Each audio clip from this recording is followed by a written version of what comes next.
Excellency Luiz Inácio Lula da Silva, President of the Federative Republic of Brazil. I request protocol to escort His Excellency. On behalf of the General Assembly, I have the honor to welcome His Excellency Luiz Inácio Lula da Silva, President of the Federative Republic of Brazil, and to invite him to address the Assembly. Meus cumprimentos ao presidente da Assembleia Geral, embaixador Denis Francis, de Trinidad e Tobago. É uma satisfação ser antecedido pelo secretário-geral das Nações Unidas, Antônio Guterres. Saúdo cada um dos chefes de Estado, de governo e delegadas e delegados aqui presentes. Presto minha homenagem ao nosso compatriota Sérgio Vieira de Mello e 21 outros funcionários desta organização, vítimas brutal do atentado em Bagdá há 20 anos atrás. Desejo igualmente expressar minhas condolências às vítimas do terremoto no Marrocos e das tempestades que atingiram a Líbia. A exemplo do que ocorreu recentemente no estado do Rio Grande do Sul, no meu país, estas tragédias ceifam vidas e causam perdas irreparáveis. Nossos pensamentos e orações estão com todas as vítimas e seus familiares. Senhoras e senhores, há 20 anos ocupei essa tribuna pela primeira vez e disse naquele 23 de setembro de 2003 que minhas primeiras palavras diante deste Parlamento Mundial sejam de confiança na capacidade humana de vencer desafios e evoluir para formas superiores de convivência. Volto hoje para dizer que mantenho minha inabalável confiança na humanidade. Naquela época, o mundo ainda não havia se dado conta da gravidade da crise climática. Hoje, ela bate às nossas portas, destrói nossas casas, nossas cidades, nossos países, mata e impõe perda e sofrimento a nossos irmãos, sobretudo aos mais pobres. A fome, tema central da minha fala neste Parlamento Mundial 20 anos atrás, atinge hoje 735 milhões de seres humanos que vão dormir esta noite sem saber se terão o que comer amanhã. O mundo está cada vez mais desigual. Os 10 maiores bilionários possuem mais riqueza que os 40% mais pobres da humanidade. O destino de cada criança que nasce nesse planeta parece traçado ainda no ventre de sua mãe. A parte do mundo em que vivem seus pais e a classe social a qual pertence sua família irão determinar se essa criança terá ou não oportunidades ao longo da vida. Se irá fazer todas as refeições ou se terá negado o direito de tomar café de manhã, almoçar e jantar diariamente. Se terá acesso à saúde ou se irá sucumbir a doenças que já podiam ter sido erradicadas. Se completará os estudos e conseguirá um emprego de qualidade ou se fará parte da legião de desempregados, subempregados e desalentados que não para de crescer. É preciso, antes de tudo, vencer a resignação que nos faz aceitar tamanha injustiça como fenômeno natural. Para vencer a desigualdade, falta vontade política daqueles que governam o mundo. Senhoras e senhores, se hoje eu retorno na honrosa condição de presidente do Brasil, é graças à vitória da democracia em meu país. A democracia garantiu que superássemos o ódio, a desinformação e a opressão. A esperança, mais uma vez, venceu o medo. Nossa missão é unir o Brasil e reconstruir um país soberano, justo, sustentável, solidário, generoso e alegre. O Brasil está se reencontrando consigo mesmo, com nossa região, com o mundo e com o multilateralismo. Como não me canso de repetir, o Brasil está de volta. Nosso país está de volta para dar sua devida contribuição ao enfrentamento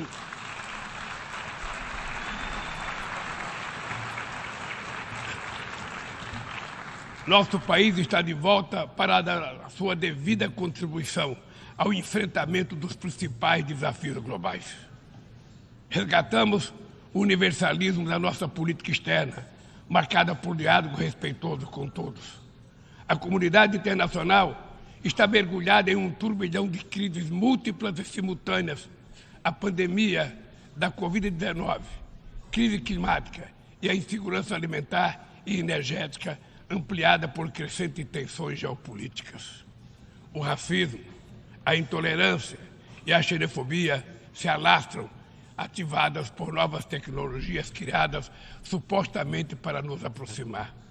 Se tivéssemos que resumir em uma única palavra este desafio, ela seria desigualdade.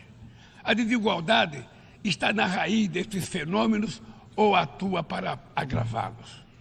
A mais ampla e mais ambiciosa ação coletiva da ONU, voltada para o desenvolvimento, a Agenda 2030, pode se transformar no seu maior fracasso.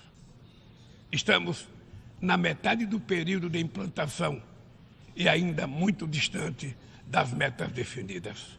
A maior parte dos objetivos de desenvolvimento sustentável caminha em ritmo muito lento. O imperativo moral e político de erradicar a pobreza e acabar com a fome parece estar anestesiado. Nesses 7 anos que nos restam, a redução da desigualdade dentro dos países e entre eles deveria se tornar o objetivo síntese da Agenda 2030. Reduzir as desigualdades dentro dos países requer incluir os pobres nos orçamentos nacionais e fazer os ricos pagar impostos proporcionais ao seu patrimônio. No Brasil, estamos comprometidos a implementar todos os 17 Objetivos de Desenvolvimento Sustentável de maneira integrada e indivisível. Queremos alcançar a igualdade racial na sociedade brasileira por meio de um 18º objetivo que adotaremos voluntariamente.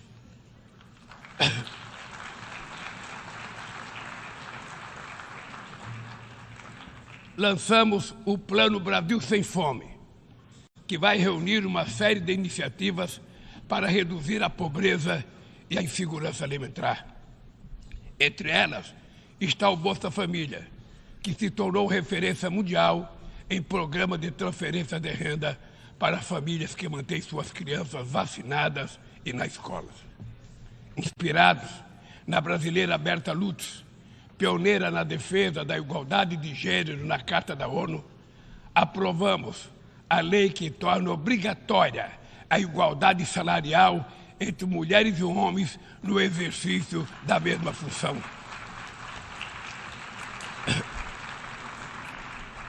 Combateremos o feminicídio e todas as formas de violência contra as mulheres. Seremos rigorosos na defesa dos direitos dos grupos LGBTQI+, e pessoas com deficiência. Resgatamos a participação social como ferramenta estratégica para a execução de políticas públicas. Senhor Presidente, agir contra a mudança do clima implica pensar no amanhã e enfrentar as desigualdades históricas. Os países ricos cresceram baseado em um modelo com alta taxa de emissão de gases danosos ao clima. A emergência climática torna urgente uma correção de rumos e a implantação do que já foi acordado. Não é por outra razão que falamos em responsabilidades comuns, mas diferenciadas. São as populações vulneráveis do sul global as mais afetadas pelas perdas de danos causados pela mudança do clima. Os 10% mais ricos da população mundial são responsáveis por quase a metade de todo o carbono lançado na atmosfera. Nós, países em desenvolvimento, não queremos repetir esse modelo. No Brasil, já provamos uma vez e vamos provar de novo que um modelo socialmente justo e ambientalmente sustentável é possível. Estamos na vanguarda da transição energética. Nossa matriz já é uma das mais limpas do mundo. 87% da nossa energia elétrica provém de fontes limpas e renováveis. A geração de energia solar, eólica, biomassa, etanol, biodiesel cresce a cada ano. É enorme o potencial de redução de hidrogênio verde. Com o plano de transformação ecológica, apostaremos na industrialização e infraestrutura sustentáveis. Retomamos uma robusta e renovada agenda amazônica com ações de fiscalização e combate a crimes ambientais. Ao longo dos últimos 8 meses, o desmatamento na Amazônia brasileira já foi reduzido em 48%. O mundo inteiro sempre falou da Amazônia.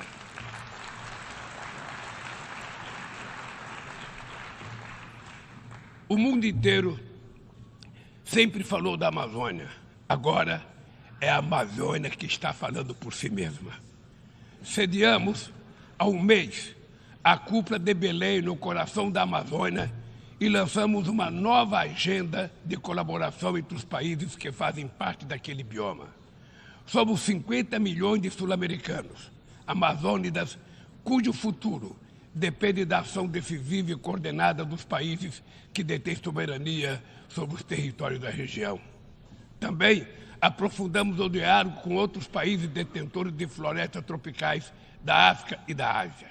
Queremos chegar à COP28 em Dubai com uma visão conjunta que reflita sem qualquer tutela as prioridades de preservação das bacias amazônicas do Congo e do Bornéu-Mekong, a partir das nossas próprias necessidades. Sem mobilização de recursos financeiros e tecnológicos, não há como implementar o que decidimos no Acordo de Paris e no Marco Global da Biodiversidade.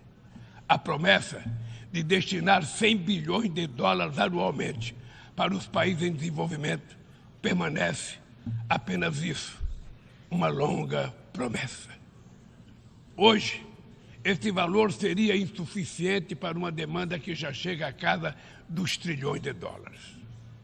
Senhor Presidente, o princípio sobre o qual se assenta o multilateralismo, o da igualdade soberana entre as nações, vem sendo corroído. Nas principais instâncias da governança global, negociações em que todos os países têm voz e voto perderam o fôlego. Quando as instituições reproduzem as desigualdades, elas fazem parte do problema e não da solução. No ano passado, o FMI disponibilizou 160 bilhões de dólares em direitos especiais de saque para países europeus e apenas 34 bilhões para os países africanos. A representação desigual e distorcida na direção do FMI e do Banco Mundial é inaceitável. Não corrigimos os excessos da desregulação dos mercados e da apologia do Estado mínimo. As bases de uma nova governança econômica não foram lançadas.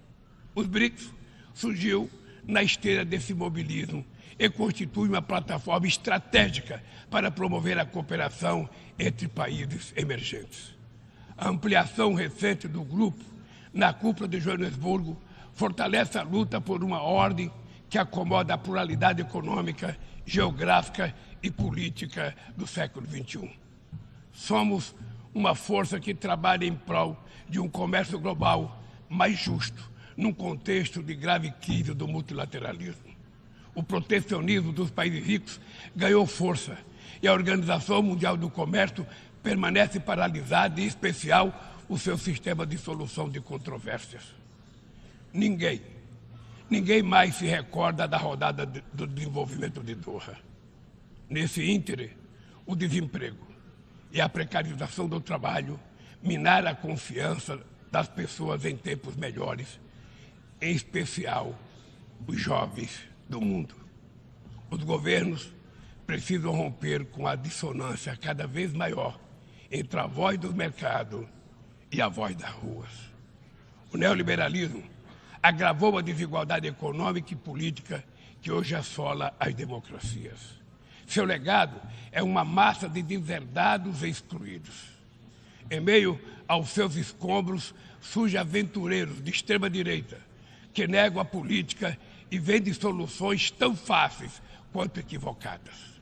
Muitos sucumbiram à tentação de substituir um neoliberalismo falido por um nacionalismo primitivo, conservador e autoritário.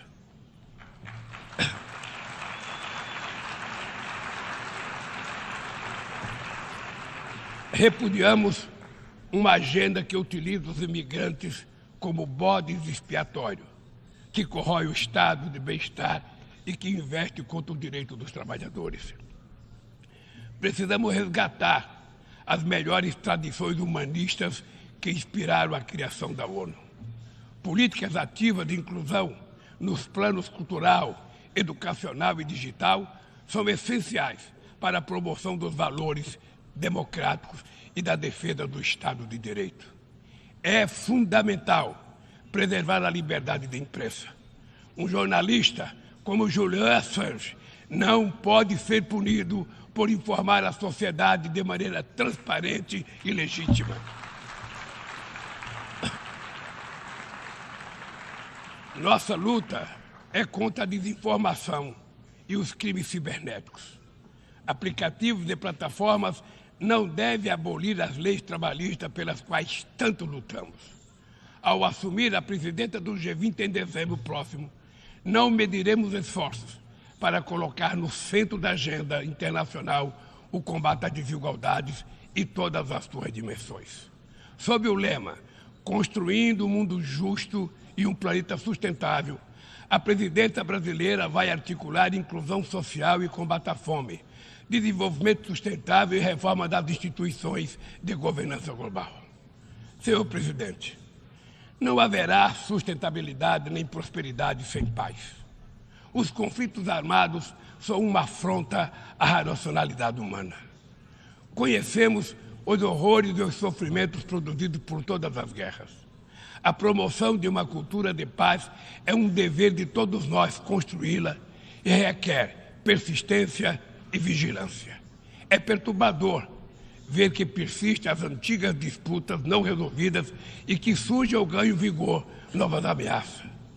Bem mostra a dificuldade de garantir a criação de um Estado do povo palestino. A este caso se somam a persistência da crise humanitária no Haiti, o conflito no Iêmen, as ameaças à unidade nacional na Líbia e as rupturas institucionais em Burkina Faso, Gabão, Guiné-Conakry, Mali, Níger e Sudão.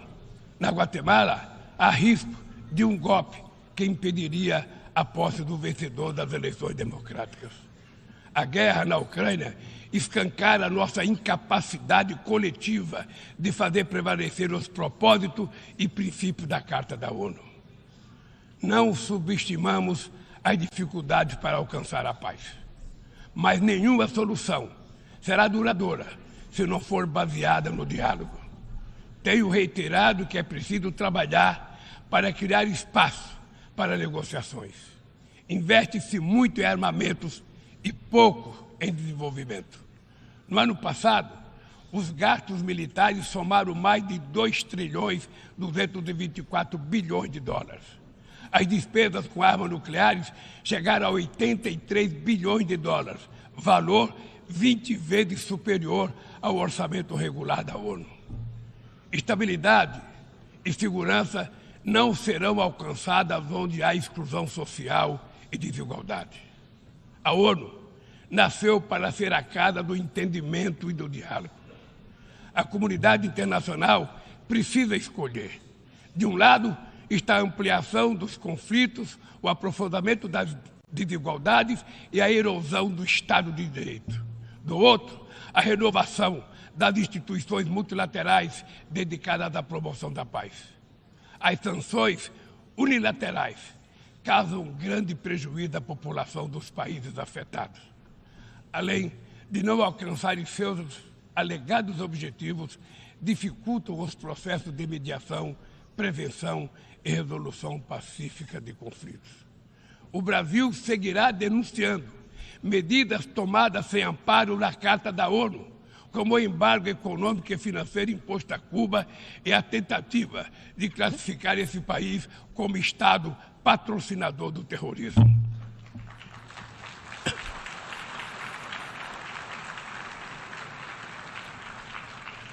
Continuaremos críticos a toda tentativa de dividir o mundo em zonas de influência e de reeditar a Guerra Fria. O Conselho de Segurança da ONU vem perdendo progressivamente a sua credibilidade. Essa fragilidade decorre, em particular, da ação de seus membros permanentes, que travam guerras não autorizadas em busca de expansão territorial ou de mudança de regime. Essa paralisia é a prova mais eloquente da necessidade e urgência de reformá-lo, conferindo-lhe maior representatividade e eficácia. Senhoras e senhores, a desigualdade precisa inspirar indignação. Indignação com a fome, a pobreza, a guerra, o desrespeito ao ser humano. Somente movidos pela força da indignação, poderemos agir com vontade e determinação para vencer a desigualdade e transformar efetivamente o mundo a nosso redor. A ONU precisa cumprir seu papel de construtora de um mundo mais justo, solidário e fraterno. Mas só o fará se seus membros tiverem a coragem de proclamar sua indignação com a desigualdade e trabalhar incansavelmente para superá-la. Eu quero dizer muito obrigado a todos vocês.